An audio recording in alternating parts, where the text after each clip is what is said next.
नमस्ते बच्चों, आज मैं आप लोगों को क्लास 9 क्षितिज भाग 1 का पाठ सांवले सपनों की याद का मैं प्रश्न उत्तर पढ़ाने जा रही हूँ।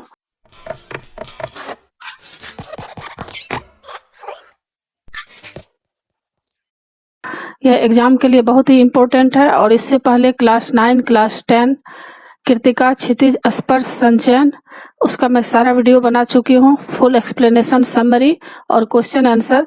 उसको देखने के लिए आप ऊपर दिए गए आई बटन पर क्लिक करके देख सकते हैं या नीचे दिए गए डिस्क्रिप्शन बॉक्स में भी देख सकते हैं या प्लेलिस्ट में जाकर आप देख सकते हैं। और बच्चों, आप जो भी चैप्टर पढ़ना चाहते हैं उस चैप्टर का नाम लिखकर उसके आगे मेरे चैनल का नाम लिखिए, देवज नागरी, DEVZ स्पेस देकर NAGRI और सर्च करिए। यूट्यूब पर आपको वह चैप्टर आसानी से मिल जाएगा।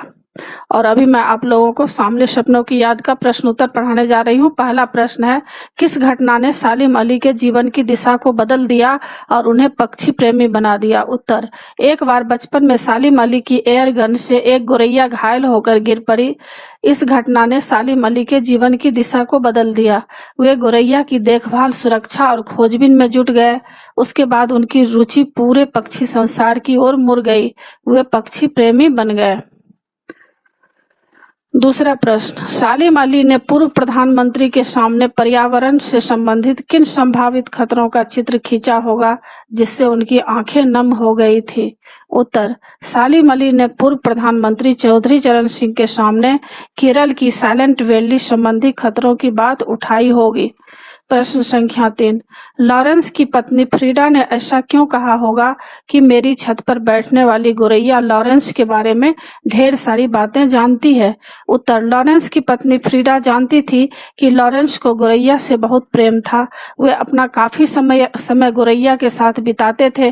गोरैया भी उनके साथ अंतरंग साथी जैसा व्यवहार करती थी। उनके इसी पक्षी प्रेम को उद्घाटित करने के लिए उन्होंने यह वाक्य कहा। अब आशय स्पष्ट करने के लिए भी आएगा। तो का है, वो लॉरेंस की तरह नैसर्गिक जिंदगी का प्रतिरूप बन गए थे। उत्तर, अंग्रेजी के कवि D.H. लॉरेंस प्रकृति के प्रेमी थे। उनका जीवन प्रकृतिमय हो चुका था। उन्हीं की भांति सालिम अली भी स्वयं को प्रकृति के लिए समर्पित कर चुके थे, यहाँ तक कि वे स्वयं प्रकृति के समान सहज, सरल, भोले और निश्चल हो चुके थे। यहाँ नैसर्गिक जिंदगी के प्रतिरूप के दो अर्थ हैं। पहला, प्रकृति में खो जाना, प्रकृतिमय हो जाना। दूसरा, प्रकृति के समान सहज, सरल हो जाना। ख का, कोई अपने जिस्म की हरारत और दिल की धड़कन देकर भी उसे लौटाना चाहे तो वह पक्षी अपने सपनों के गीत दोबारा कैसे गा सकेगा? आशय स्पष्ट करने के लिए रहेगा। तो उत्तर, लेखक करना चाहता है कि सालिम अली की मृत्यु के बाद वैसा पक्षी प्रेमी और कोई नहीं हो सकता। सालिम अली रूपी पक्षी मौत की गोद में सो चुका है। अतः अब अगर कोई अपने दिल की धड़कन उसके दिल में भर भी दे और अपने शरीर की हलचल उसके शरीर में डाल भी दे तो भी वह पक्षी फिर से वैसा नहीं हो सकता, क्योंकि उसके सपने अपने ही शरीर और अपने ही धड़कन से उपजे थे। वे मौलिक थे। किसी और धड़कन और हलचल सालिम अली के सपनों को पुनः जीवित नहीं कर सकता। आशा यह है कि उनके जैसा पक्षी प्रेमी प्रयास पूर्वक उत्पन्न नहीं किया जा सकता है। गौ का आशय स्पष्ट करने के लिए रहेगा। सालिम अली प्रकृति की दुनिया में एक टापू बनने की बजाय अथाह सागर बनकर उभरे थे। उत्तर, सालिम अली प्रकृति के खुले संसार में खोज करने के लिए निकले। उन्होंने स्वयं को किसी सीमा में कैद नहीं किया। वे एक टापू की तरह किसी स्थान विशेष या पशु पक्षी विशेष से नहीं बंध गए। उन्होंने अथाह सागर की तरह प्रकृति में जो जो अनुभव आए उन्हें संजोया। उनका कार्यक्षेत्र बहुत विशाल था। प्रश्न संख्या 5, इस पाठ के आधार पर लेखक की भाषा शैली की 4 विशेषताएं लिखिए। उत्तर, सांवले सपनों की याद नामक पाठ की भाषा शैली संबंधी विशेषताएं निम्नलिखित हैं। पहला, मिश्रित शब्दावली का प्रयोग।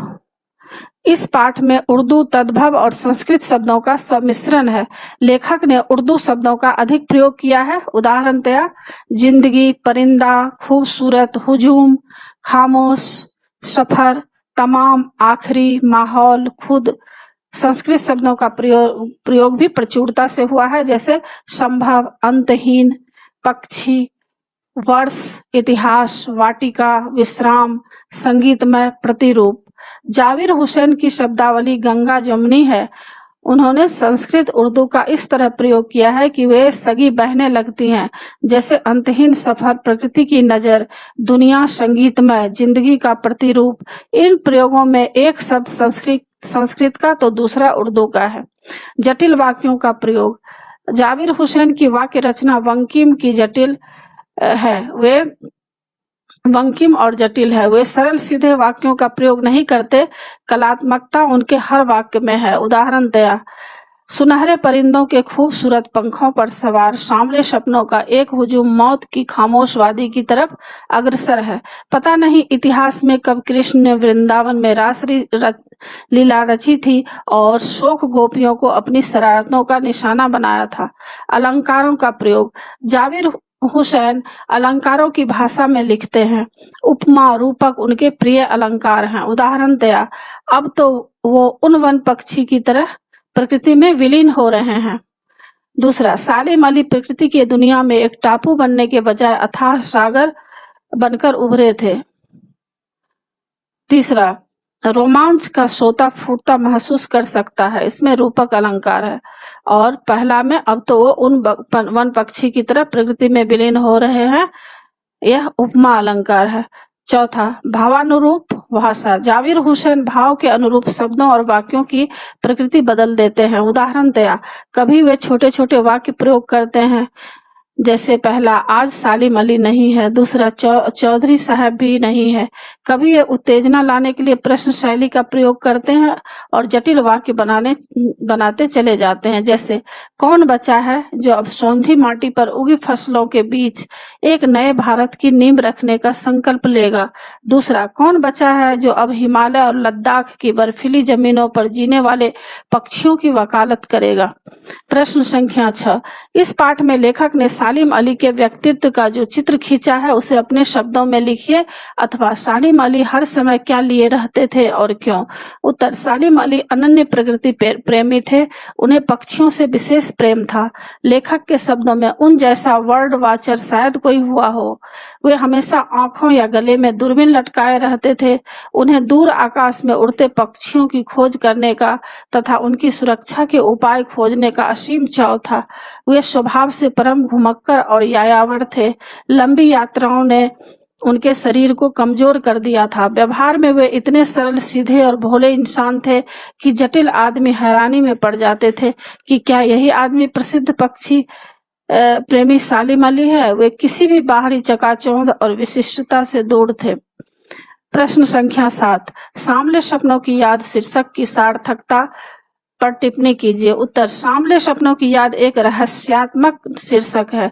इसे पढ़कर पाठक जिज्ञासा से आतुर हो जाता है कि कैसे सपने, किसके सपने, कौन से सपने, ये सपने सांवले क्यों हैं, कौन इन सपनों की याद में आतुर है आदि। सांवले सपने मनमोहक इच्छाओं के प्रतीक हैं। ये सपने प्रसिद्ध पक्षी प्रेमी सालिम अली से संबंधित है।